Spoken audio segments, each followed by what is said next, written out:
viewers. Welcome to our September No Due Date virtual salon.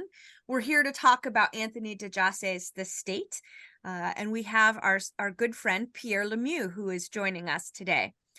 Pierre knew Anthony quite well, and certainly has read The State more than most people I know, so I'm sure he will have interesting things to say. I'm joined always, of course, by Pete and by Shelley, and many of you now know Katie. I know several of you have been to happy hours with Katie, and we're looking to continue those as we go forward. So thanks for sharing your time with us today. As always, any links and so forth that come up during the course of our conversation, Shelley will put in the Liberty Fund portal so that you can access them after, as well as this recording so that you can watch it again, or anyone who was unable to join us at this time can watch it in the portal. So without further ado, Pete, I will turn things over to you. Thanks everyone for joining us. It's great to see your faces. Thank you very much, Amy. I'm very excited to be here with Pierre, who is, one of the individuals who've thought seriously and long about some of these questions related to the state. He's also the author of a very intriguing paper that was published in the Independent Review, which compares and contrasts de Jasay's work with the public choice tradition that I'm going to have some questions to ask about. But Pierre, thanks for coming on here. First of all, I want to welcome you and then ask you about if you could tell us a little bit about who Anthony de Jasay was and what do you see as his main contributions? Anthony de Jasay was a very special person. He was educated he was born in Hungary. He was educated in Australia, of all places, and then in Oxford. Then he went to a financial career, really, and he more or less disappeared. Well, he more or less did not appear in the academic world, but his appearance in 1985 with the state was, I think, a major event. I must confess that I was myself, a bit late in reading de Jasay. It must have been in the last years of the 1990s. So, I've answered this question, so I'm sure you have others. Yes.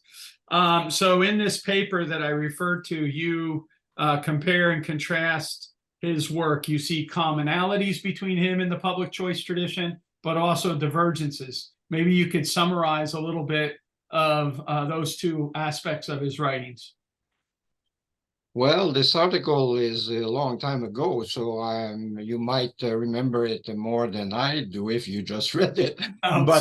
But basically, I think Anthony de Jasay is very much in the public choice tradition, to the extent that the public choice tradition tries to analyze the state as it is, in the sense, not as it is ontologically, but in the sense of how it actually works, which is the business of course, the public choice positive theory.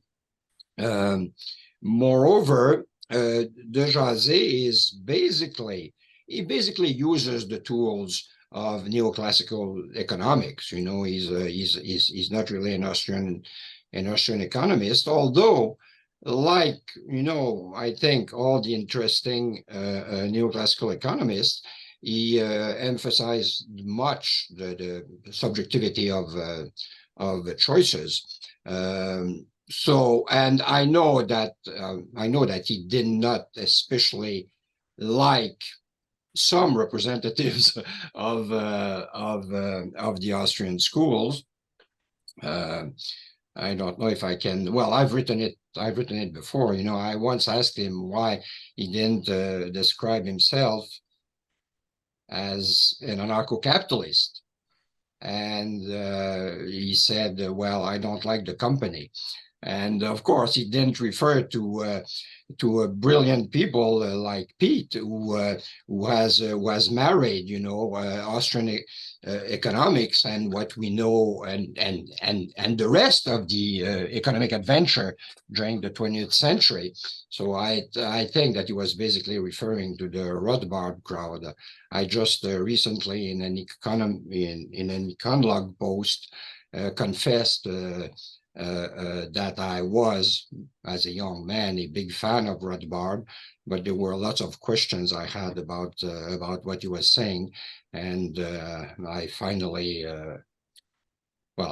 really, I think, like de Jasay, realized that Rothbard had not brought any important contribution to economics. Yeah. I want to tease out a little bit some of this, just because we've had these conversations here. We started the reading group all the way back over a year ago with Buchanan's very first book, and and Buchanan in many ways responsible for all of us knowing de Jasay, because Buchanan wrestled with this book, The State, brought it to everyone's attention. But one of the things that's fascinating that you mentioned was de Jasay was educated at Oxford. He was a top student. He worked with Hicks. Hicks was his advisor, but he was a non-Keynesian before it was even in vogue to be a non-Keynesian. So one of the key things is he, like Buchanan and like Hayek and others, understood that there is maybe macroeconomic problems, but only microeconomic explanations and answers. And that was so out of step at the time, which is why a very talented individual like him would go out of academia. All right. And I think it's hard for us because in the 1970s, that Keynesian apparatus fractured. Mainly under the weight of Bob Lucas, but of course Milton Friedman's attack and others. And then, Hayek's ideas were resurrected, and then also Buchanan's ideas on the fiscal side. So Hayek on the monetary side, Buchanan on the fiscal side. And so we now live in a world where, like, Alice, you teach like AP economics, right? Or in the old days, it used to be macro before micro, right? And so if you read Samuelson's book, he doesn't get to supply and demand until way late in the book, because he has to have national income balance first, and then he can get and de Jasay was against that, right? And so he's standing so much against it, which is a very Austrian point as well. Like, if you think about Rothbard's main contribution in economics, Man, Economy, and State, that's a textbook which has micro foundations of macroeconomics before we even said those kind of words. And so it is interesting in that regard. But let me step back and ask the real question to you, which is, in your piece, and I understand you wrote it a while ago, but there's so many fascinating commonalities about methodological individualism and these other kind of things. But one of the big ones is, of course, his critique of social contract theory, which is such a big part of Buchanan's work. And so let me put it this way to you. Buchanan's puzzle is that through a constitutional construction, we can empower the productive and the protective state without unleashing the predatory state. De Jasay thinks that such an effort for freedom through constitutional contract is doomed. And maybe you can delve a little bit into why he sees that argument as so falling short of what Buchanan hoped it could achieve for us. Yes, that is a very interesting question. And I think the intellectual relations between de Jasay and Buchanan are very important to our understanding, whatever we want to understand. You certainly know more than I do about the following questions. Of course, you're the one asking questions, but I'll tell you what at some point I want you to talk about.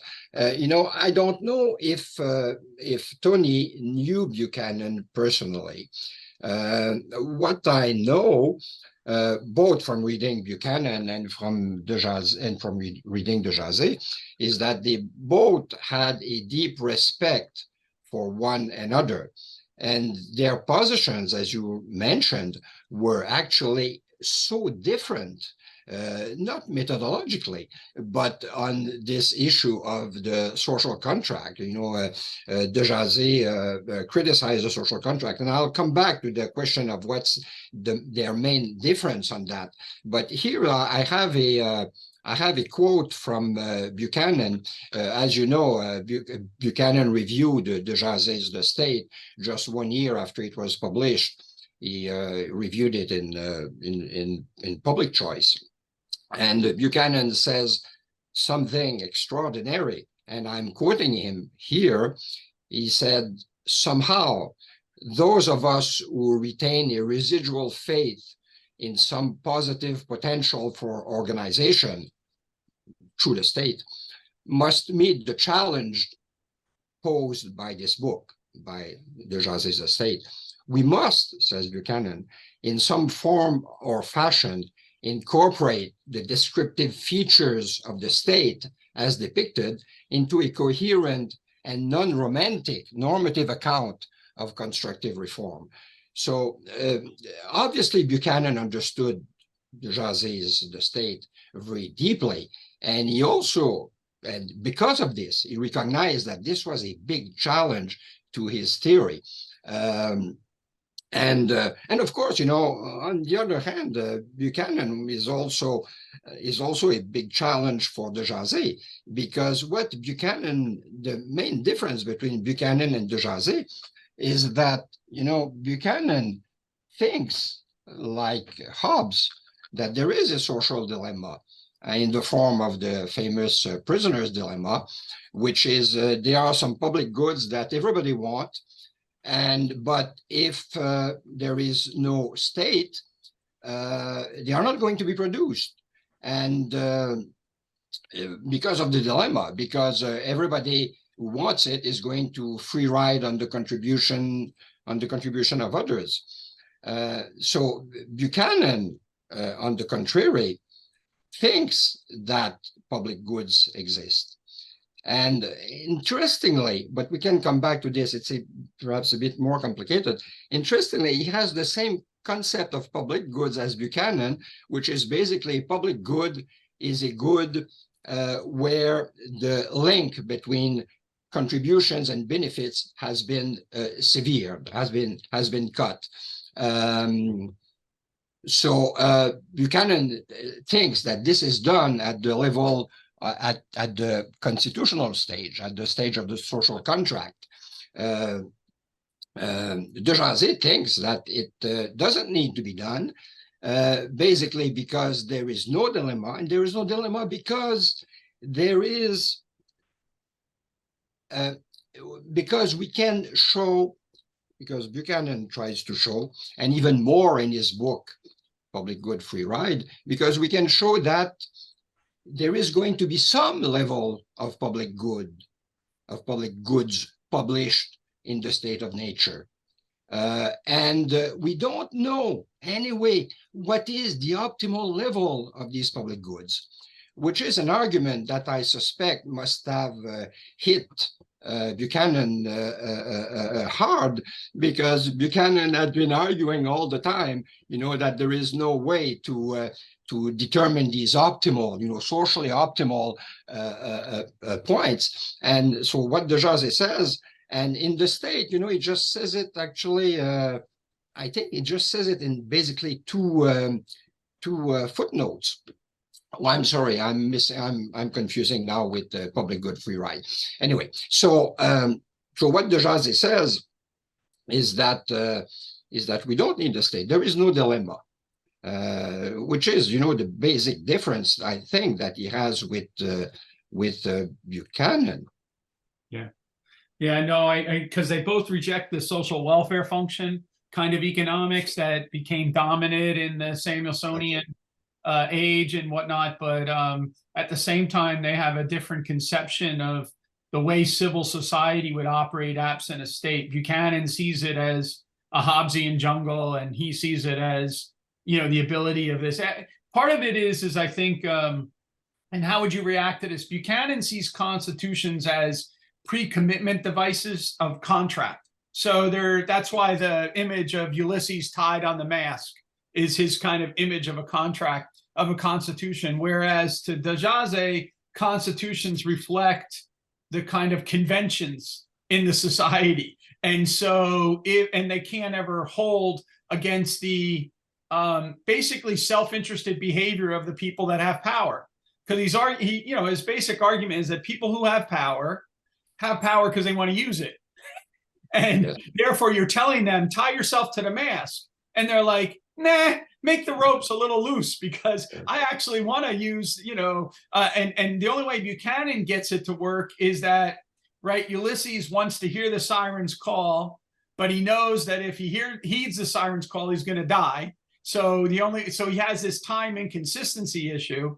And de Jasay saying, no, they're going to just grab whatever they can grab, and they're not going to ever constrain themselves. And we look out in the world, and your question is how often do governments constrain themselves, and how often do they, just do whatever the heck they want to do because they're the ones in charge, right?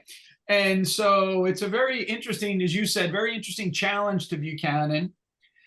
And the other thing, that I would stress in that is that, Buchanan went through various bites of the apple to try to respond to some of these criticisms.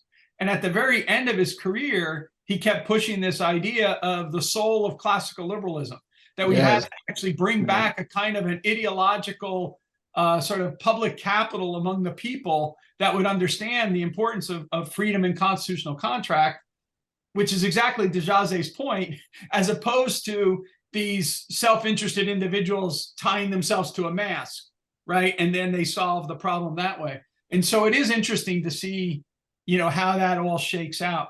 So I want to dig a little deeper into the relationship between your work and de Jasay's work, because you've written quite a bit on anarcho-capitalism, especially in, the beginning of your career.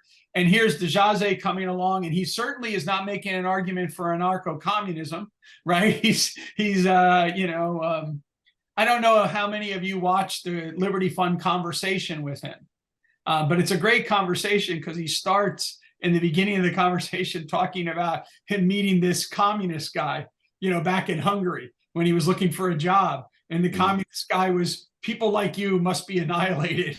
And like that image of the state being so, blunt to him, stayed with him. But, what do you see as a relationship between the arguments he builds and like the arguments that you've built about how it is we could envision a society, a free society that is not governed by a state, but governed by governance by the people in some sense? Yeah. Yes. Well, when I wrote about anarcho-capitalism, it was basically at the beginning of the 1980s, and de Jasay had not published The State. And when I did end up reading The State, it was actually a big shock for me because it was a totally different argument than we had been used from Rothbard or from David Friedman or from, people around them. It was not a moral argument for the state. It was really a fundamental attack on the state and explaining how, well, as Peter said, how we can, even if there is a dilemma, what can lead us to believe that the state will keep its promises? Because, as de Jasay says in The state has all the guns. And for de Jasay, by the very nature of the social contract is that people are disarmed in order to, to realize the Hobbesian solution to the dilemma. The state is going to enforce your rights, so you don't need guns anymore. Which makes me think that I've always wondered, and perhaps Peter, I'll ask you a question again. Perhaps Peter, you know about this. I've always wondered, and nobody has been able to answer to me, and I've never read anything about this. What was Buchanan's view on this? I suspect that in Buchanan's social contract, it is, of course, not a totalitarian contract as it was in Rousseau. I suspect that it is not either a contract where everybody is disarmed. The argument of de Jasay that you can't trust the state because it has got all the guns, I'm not sure it would have carried any weight with Buchanan, and certainly no weight, I would assume, with Tulloch. They had a different, the social contract that de Jasay was attacking was, the classical social contract, starting with Hobbes. And interestingly, he very seldom attacks directly Buchanan's conception. But Buchanan, I suppose, would have replied to him, well, my contract is not this contract, it's a contract where actually, well, he would have had, I suppose that Buchanan would have problems with de Jasay explaining how to limit the state. But obviously it was not an unconditional social contract. In Public Good, Free Ride, de Jasay explains the difference between a contract of government and a social contract. And the contract of government is the sort of bargain between, quote, the people, unquote, although, it was not, the term did not exist at the time, between the people and the government. So the government protect us, and in return of this, well, we help the local lord fight his battles or the what, this sort of thing. The typical social contract, as opposed to the contract of government, is that it's unconditional. You leave all powers to the government, and you just trust the government to enforce your rights, but you have no way to enforce your own rights against the government. I think that your insight about the relationship between the argument in Tulloch and Buchanan is actually something, it might be a little too insider baseball for this group, but maybe not. There's a great paper by my old colleague, Richard Wagner, where he compares and contrasts the work of Gordon Tulloch on the social dilemma and the work of Jim Buchanan on limits of liberty. It was published in Public Choice. I think it's sold something like East of Eden, and anyway, if you can find it, it's Richard Wagner, and he's comparing and contrasting these two, because Buchanan is able to pull off his exercise analytically because of his Rawlsian construction, that he ends up by being every man is no man at the same time. And so this eliminates the idea of the conflict origins of so much. Everything is going to now be unanimous consent, and it drives out of that. Whereas de Jasay and Tulloch, they begin in the world where it's about conquest and whatnot, and conflict. Mm-hmm. And how is it that individuals ever approximate resolving it, and whether or not the state is an engine of that, or if instead of the engine of perpetuating the conflict and the conquest. And I think historically, obviously, the state has been a creature of conquest, not a creature of let's get together and have a social contract. So history sides on the side of de Jasay. We say that nature is red in tooth and claw, and probably the biggest beast that's red in tooth and claw is the state, right? And we've seen it in the 20th century, for example. Maximum state led to maximum, genocide. So we should always remember that idea in part of dealing with this. Yes, let me, Peter, if I can just interject something. Yep, I have another nice quote from de Jasay in The State, which relates directly to this. De Jasay writes, and you might remember this from The State, self-imposed limits on sovereign power can disarm mistrust, but provides no guarantee of liberty and property. beyond those afforded by the balance between state and private force. So, of course, we cannot ask what de Jasay would mean by private force under the state, because he thought that under the state, there would be no private force. Once you have disarmed, the state can do whatever he wants.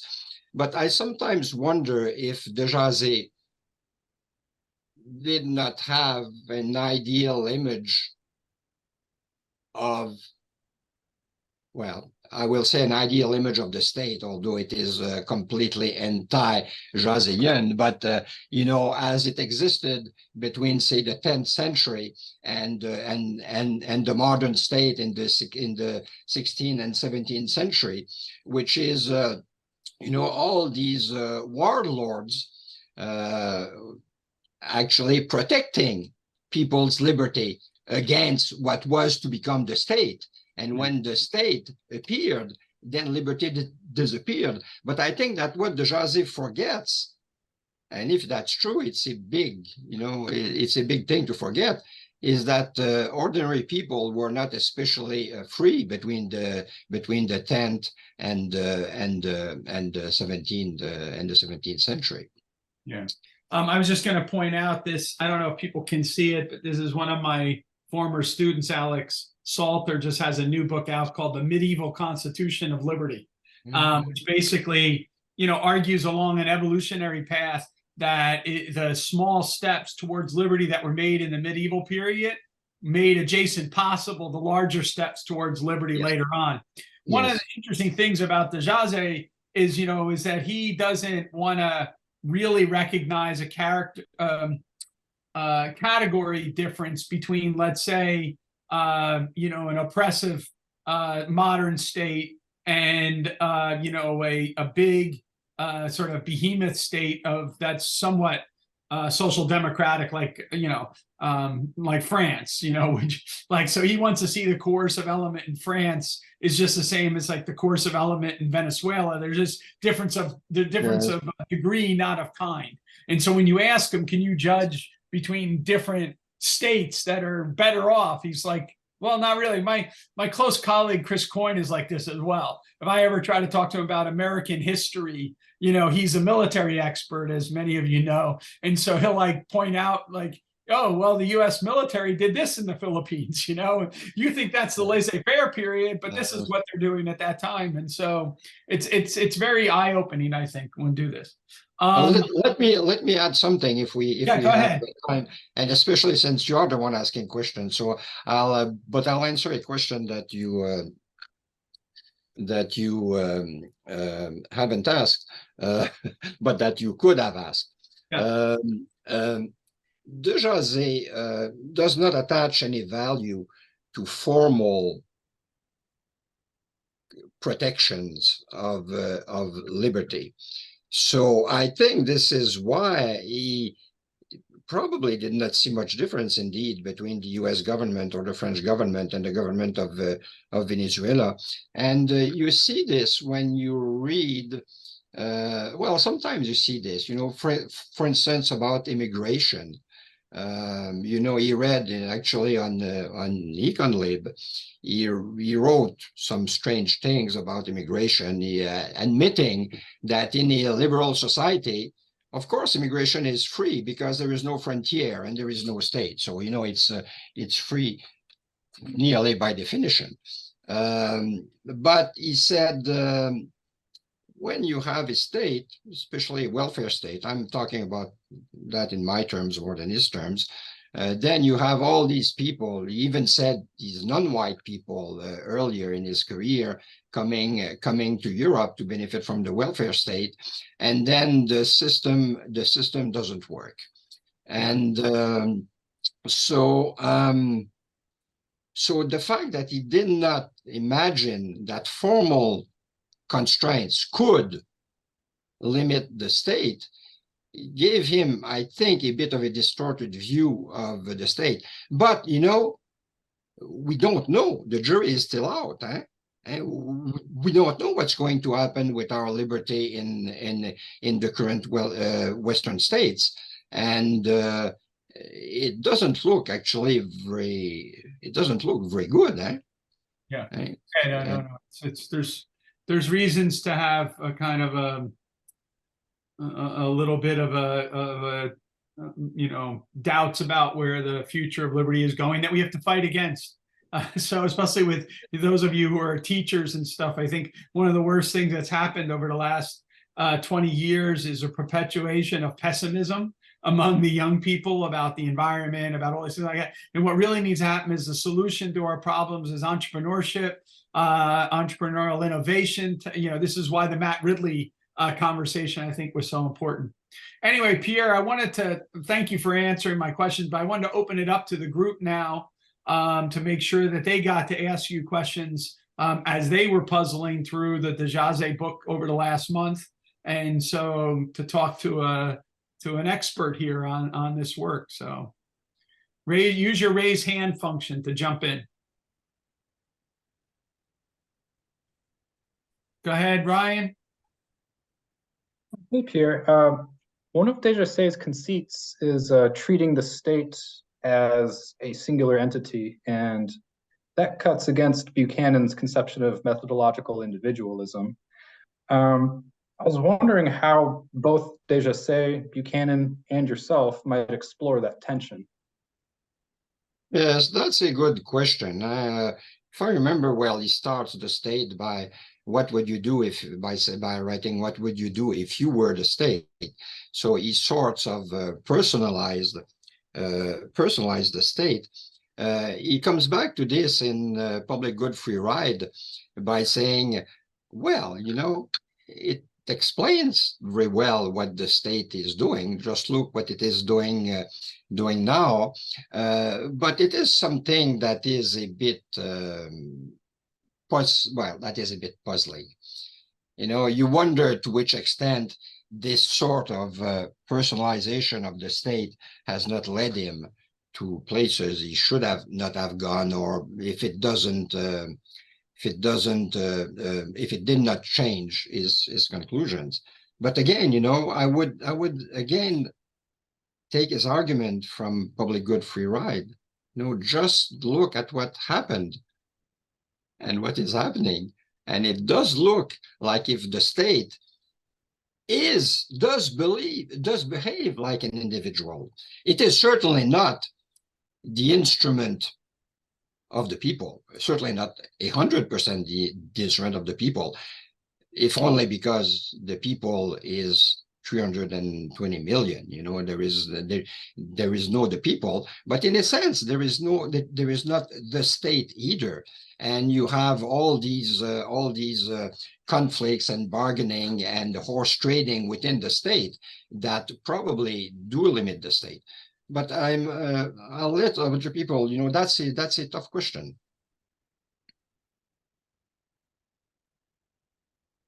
Others? Queue is open. Okay, go ahead, Taylor. Yeah, I found this book really challenging. This is my first exposure to, except for the book we read on Buchanan, to a lot of these theories of the state. And I almost feel like I got through it. Now I can go back and try to understand what it said, because it feels like one long argument from beginning to end, and you kind of don't get it until you get through the whole thing. At least that's the way it seemed to me. How is de Jasay thought of in academia now? Is he taught in economics or political science? How are his theories viewed at this point? Is he mainstream? Is he, heterodox? Where does he fit? Well, probably Pete can say more than myself about this, but he was not in academia. So he did not fit, as it were, although he went to some, but I think not too many conferences. He wrote quite a large number of articles, but my guess is that, the average, well, certainly the typical academic and even the typical academic in economics does not know what you know about de Jasay, because they have never read him, because he's not been in the mainstream, which is a bit strange because he was really in many ways developing his argument like a mainstream economist. His conclusions were not exactly the conclusions that the mainstream economist would draw. And indeed, I think that it is very important would be very important that mainstream economists do read de Jasay, as Buchanan did, because there is, as you said, a big challenge there. And I don't think you can seriously talk about political philosophy or the economics of the state without having read de Jasay. Yeah, I think that just to answer you, Taylor, I think that de Jasay's work is probably taught at Duke through Mike Munger, who was a big fan, but that no one else in his political science department would know Anthony's work. He taught at George Mason University, but that's the home of Jim Buchanan, and that spirit still exists. And so these kind of questions, but to most people, but modern economists have come around to this issue of wrestling with this question. So if you think about, there's a famous book that just came out right as COVID hit, by Darren Acemoglu and James Robinson. It's called The Narrow Corridor. Yes. And they try to explain how it is that you would wrestle with the state, basically. Now, they don't make reference to de Jasay's work, but they could, and it would be valuable for them. But the questions are eternal in a lot of ways, right? And so, in your chat group, I raised the question about, First Hebrews, right? Where they're asking whether or not they should have a king, and the Hebrews are, we need a king, and God says to them, you don't want a king. King's going to do all these bad things to you. And the people are like, yes, we need a king or whatever. And then God's like, no, you don't want a king. And they're like, no, please give us a king. They got the king, and the king did exactly what God told them, the kings were going to do. That question goes all the way back, Gilgamesh, ancient Samaria, all these kind of puzzles. And so it should be required reading, especially the second book that Pierre keeps mentioning, the Free Ride book, is extremely important, because it lays to waste many of the ideas of simple public goods theory, right? Which is, a major issue in economics. But yeah, we have a way to catch up with what he was arguing.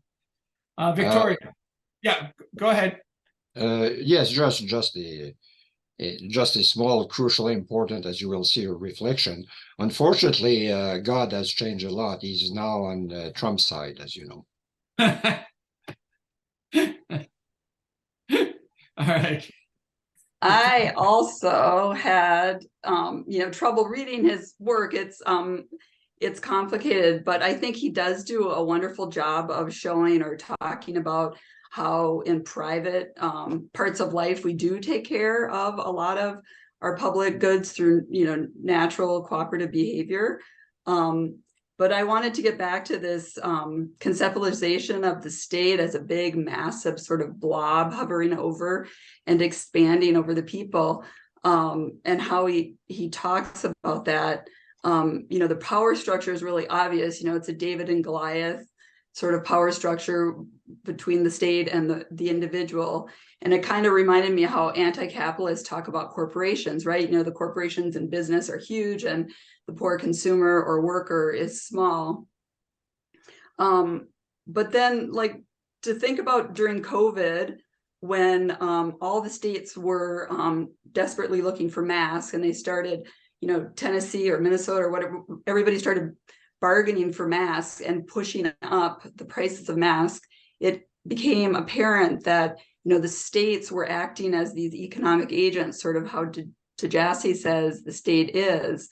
And when people realized it was not in the interest of the whole country to have states acting as economic agents and bargaining against each other, people agreed to elevate the economics to a different level, to a federal level, and then cooperate and distribute masks amongst the states. And so I guess my question is, getting to a question, is, he designates the state in this sort of mass bubble economic agent. I think it's on page 206. He talks about it deliberately. But does he talk about any other groups in his book that can act in that same way? He talks about associative behavior. He talks about demographic groups. But does he ever give them that same economic status so that they too can bargain, just like our states were bargaining against each other for masks and being economic agents in that capacity? That's all.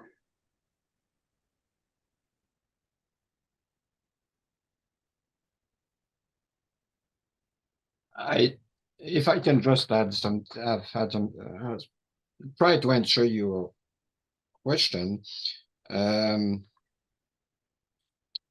de Jasay, what is dangerous is the state. I don't know if de Jasay ever asked whether large corporations are dangerous or not.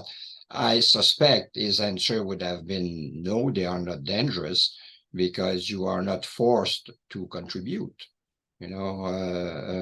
However big is Google, you can live your life without using any Google product. You can live your life without going on Facebook. You can live your life without doing business with all these firms. My guess is that, but it's only a guess. Perhaps, Peter, you know something about this. My guess is that if you could have brought de Jasay to talk about this, if you had asked the question to de Jasay, and if you had pushed him in a corner, he might have admitted that big corporations are part of the private force that he wishes was present to counter the state. Perhaps I didn't get your question correctly. I think that there's a bit of an issue there having to do with whether or not the corporations, despite their size, are in contestation with the state, and in that way they can be a countervailing power, or are they part of the cohort which the state has favored? And then if that's the case, then they are part of this behemoth which is ruling over us rather than interacting with. So in your narrative, Victoria, about the masks and everything like that, what we see in that is that there's some image of a public good, right, which is public safety or public health, and that the various groups rallied together to try to figure out the best way to do that. We can debate that issue, but one of the technicalities of that is that there became a kind of overarching single end, a teleology, in the same way that in a war you might have that.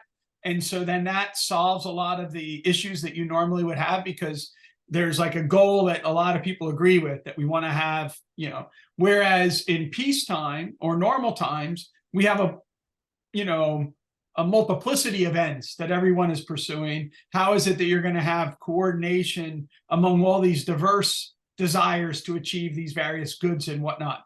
And in that regard, another language that you might use is a language that the state, to de Jasay, is a big player, right? It's a big player. It's in the passages that you're referring to, he even goes as far as to say, right, that prima facie the state is just grotesquely in a much stronger position than anyone else to throw its weight around, right? I mean, and that's what the real question is, I think, right? Is this throwing its weight around, and that's unequal because they've been given, they're in this different status. So, but that passages that you're talking about in 206 are very interesting. If I could just jump in, because it's hard sometimes. So what I was trying to get at is, what are the ways that the state is constrained? Because de Jasay feels the state will always expand. And if states compete against each other, or cities compete against each other, or different government entities have an economic agency and compete against each other, then they will in fact constrain each other. And the immigrant situation right now, for instance, as an example, apparently New York City has offered excessive benefits to migrants, for instance, and no one else does. So they're getting a huge influx of migrants, which they can't afford. So the mayor is restricting that or trying to restrict that. And so that's where the constraining of the state occurs, is competition between states. But you have to acknowledge that the government is an economic agent, I guess, is kind of where I was trying to go with that. So the argument there is very similar to the Federalist Papers, right? In which you're going to use ambition to check against ambition. And so you want to make sure that they're always in contestation. Federalism is a contestated system. I guess that one of the things that de Jasay, so there's a great book by Michael Grieva. He's a law professor, and it's called The Upside Down Constitution. And what his argument is that what's happened in the history of the United States is we went from competitive federalism to cartel federalism.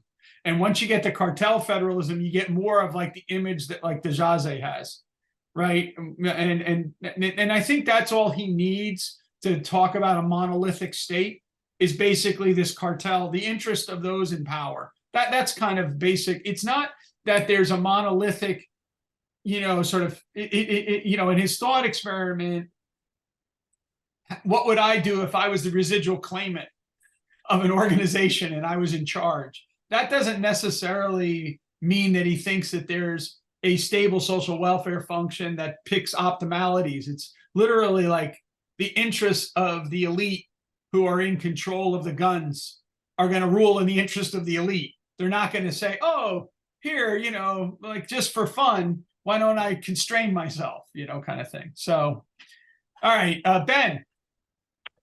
Hey, thanks for taking my question. It's a simple one. I too struggled with this book. It was a very difficult read for me. I'm not a trained economist, nor am I a trained intellectual. So it was very slow going. And my question was, did he originally write the book in English, or did he write it in French, or did he write it in Hungarian? What's the history of the book? Because I could not help the feeling that I was reading a book that had been translated into English. Oh. Well, Peter is our English-speaking people here between him and I, but I know that he wrote it in English, and I think Peter, you can contradict me if you think I'm wrong, but I think he actually has a sophisticated Oxford English, and he has a peculiar sense of humor. So just because of this, I think it makes the book difficult to read. Also, he does assume, I think, that everybody knows what he knows about economics. So for somebody who has not been educated as an economist, I think, as you suggested, that this is a very difficult book to read.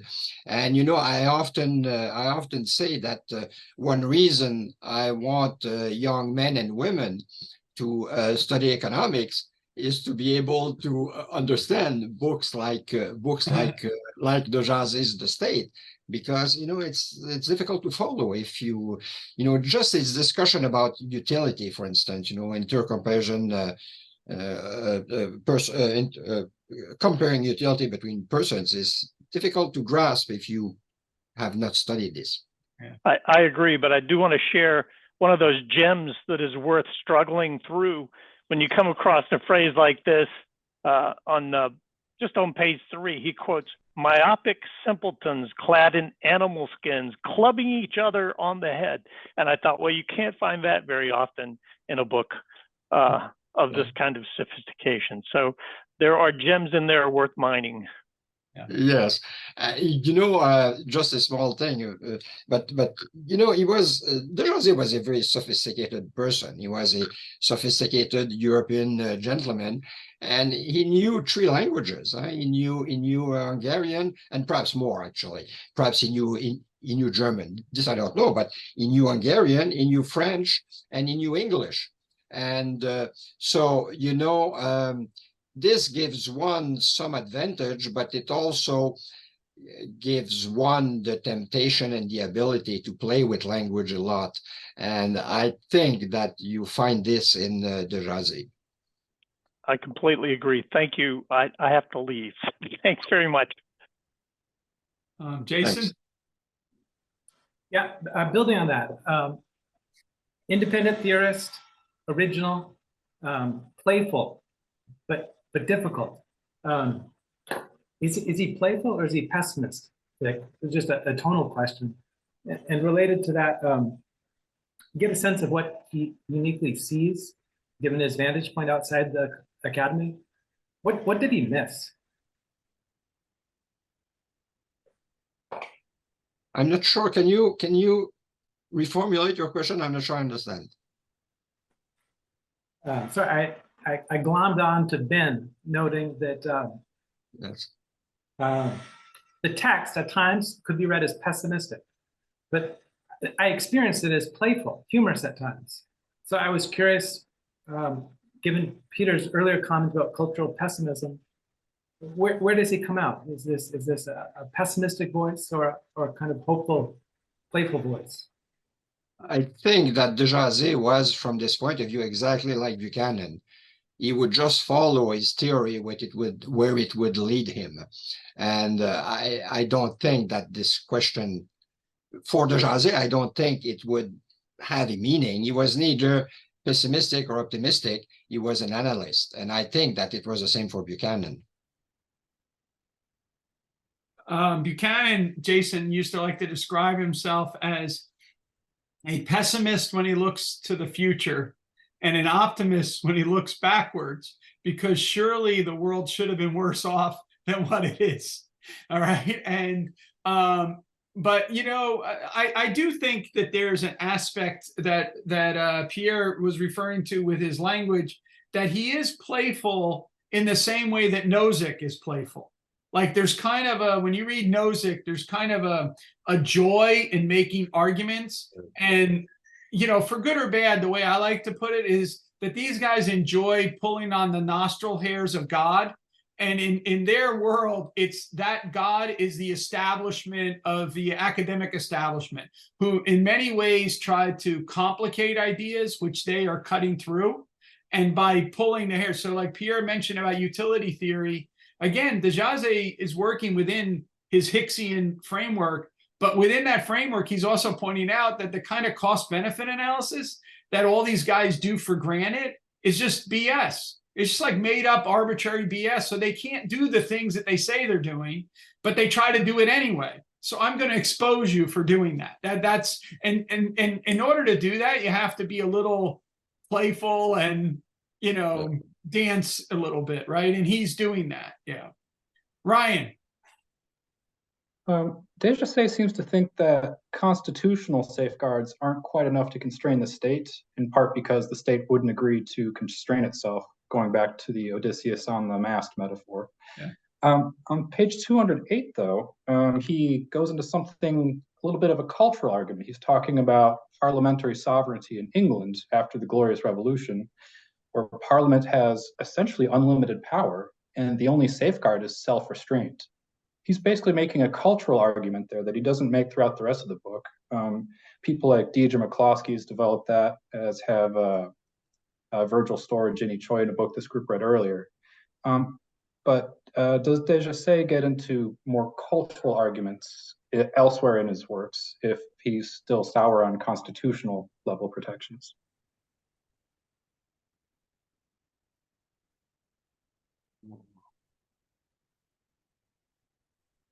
That's an interesting question. You know, he does in the Public Good Free Ride. He does raise, you know, this quote cultural unquote argument that lots of problems are solved in society because people have some basic common cultural understanding. So I don't know where this would lead us for your question, though. In other words, I think that de Jasay realized that mores could limit the state. Well, I think you understood the argument, but his basic argument was that whatever are the common morality, the state is not able to further the interest of one person without harming the interests of others. Since public goods don't exist, the state is necessarily an adversarial state. So, the way you would see mores and common morality and this sort of thing was actually as a help in a situation of the state of nature of anarchy, by inciting some people to as you say, to volunteer for the role of the sucker. But I don't. My guess is that you would not think that this can limit the state. I will have to reread page 208 to see whether I will. It could be interpreted otherwise. Well, Pierre, thank you very much for taking the time to spend with us today and go over that. For the group, I hope that you continue to wrestle, even though the text in some senses, an obtuse text and whatnot. There's a really great Liberty Fund forum, which is on the state that, Mike Munger's involved with, Chris Coyne's involved with, some others. There's the independent review essay by Pierre himself, which is brilliant. It's really a great conversation. And then Anthony himself has an IEA monograph on contracts and whatnot, which is very readable and easy to look at and digest. So, but anyway, thank you very much for taking the time to be with us. Thank you guys all for reading, and we look forward to the conversation next month. And thanks to Amy and Shelley and Katie for helping us all stay on time. So thank you. And thanks everybody for your complicated questions, which will lead us to think more about this. Thank you. Thanks, everyone. All right. Thank you.